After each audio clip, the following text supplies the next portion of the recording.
Intentional torts, privileges, private necessity, and public necessity.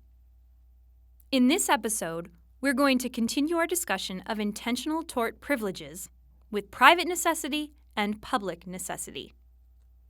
We're going to start by focusing on the difference between defense of persons or property, which we covered in the last episode, and necessity.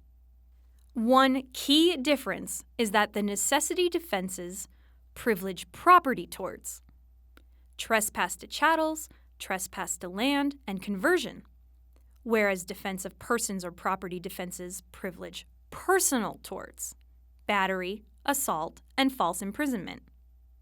The other key difference has to do with the origin of the threat that the defendant is responding to. As we said in the last episode, defense of persons or property applies when the defendant acts to repel a threat from the plaintiff, or at least the defendant thinks that's what's happening. So if you attack me, I fight back and injure you. If you sue me for battery, I will assert the privilege of self-defense. Or I see you attacking someone else. I intervene and injure you. If you sue me for battery, I will assert the privilege of defense of others. Or I see you breaking into my house, I point a gun at you and tell you to leave. If you sue me for assault, I will assert the privilege of defense of property. Necessity is different.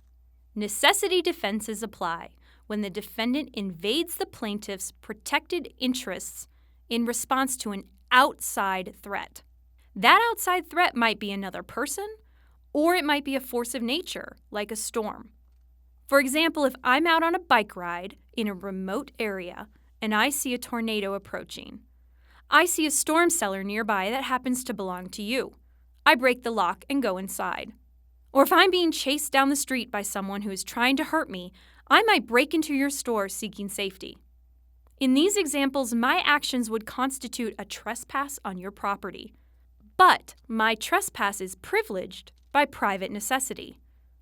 I would not be able to assert the privilege of self-defense because my actions were not in response to a threat from you, the property owner. Rather, they were in response to an outside threat. There are two distinct types of necessity: private and public.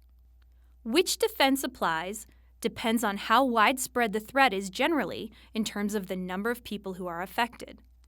If a small number of people is affected, a single person or several people, then private necessity applies. On the other hand, if an external force or third party poses a threat to many people's safety or property, then public necessity applies. So if there's a fire coming toward a cluster of several homesteads, and I burn some of my neighbor's land to create a fire break that protects all of the homesteads, my trespass is privileged by private necessity. If there's a fire coming toward a neighborhood with 100 houses, and I burn some of my neighbor's property to create a fire break that protects the whole neighborhood, that might be enough to make it a public necessity. There is no clear threshold between private and public necessity. Courts don't use a particular number. It's a flexible standard, and the results can be unpredictable.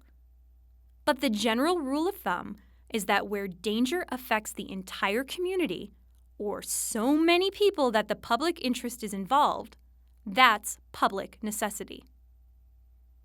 Whether it's private necessity or public necessity has major consequences for the defendant, because public necessity is a complete privilege, meaning that there is no liability and the defendant is not required to compensate the plaintiff. But private necessity is an incomplete privilege. What does it mean for the privilege of private necessity to be incomplete? The best way to explain it is that the alleged invader has a right to be doing what she's doing, has a right to be where she is, but if she causes any damage, she is liable. She has to compensate the plaintiff for damage. Where danger affects the entire community, or so many people that the public interest is involved, most courts hold that the privilege is complete and the defendant is entirely excused from liability. In contrast, where the danger is only to the defendant or a small group of people, then the privilege is incomplete and the defendant must compensate the plaintiff.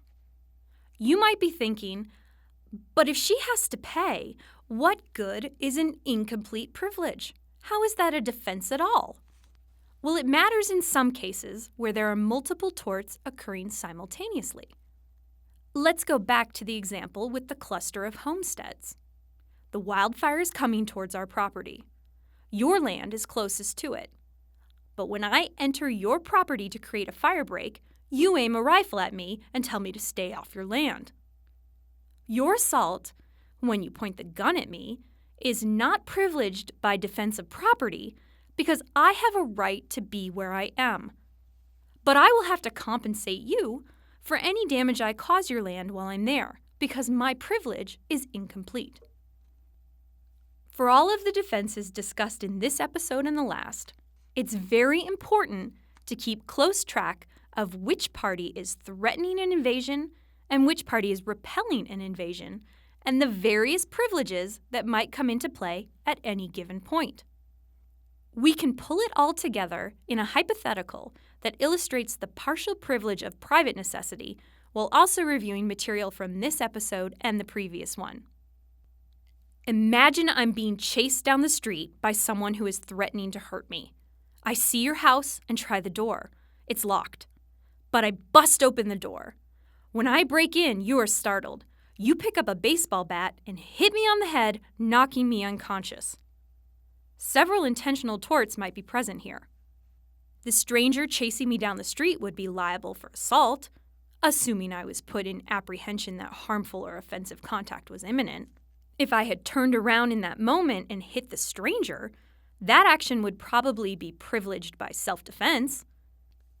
Instead, I enter your home without your permission, which is trespass to land, and maybe even conversion if the door was damaged beyond repair.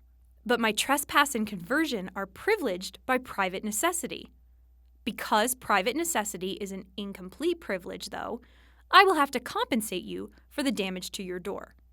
Then, you hit me and knock me unconscious. There's a battery here, as well as an assault, assuming I saw the baseball bat coming. Your assault and battery might be privileged by defense of property or even self-defense, assuming a reasonable person in your position would have believed that I was not merely trespassing, but also posed a threat to you. But your defense will only be effective if the court allows for your mistake. This is because I, in fact, had a right to trespass and damage your property under the private necessity privilege. My privilege to enter the house by whatever means reasonably necessary trumps your privilege to defend your property. But if your mistake is allowed, then you will not be liable under the doctrine of mistaken self-defense.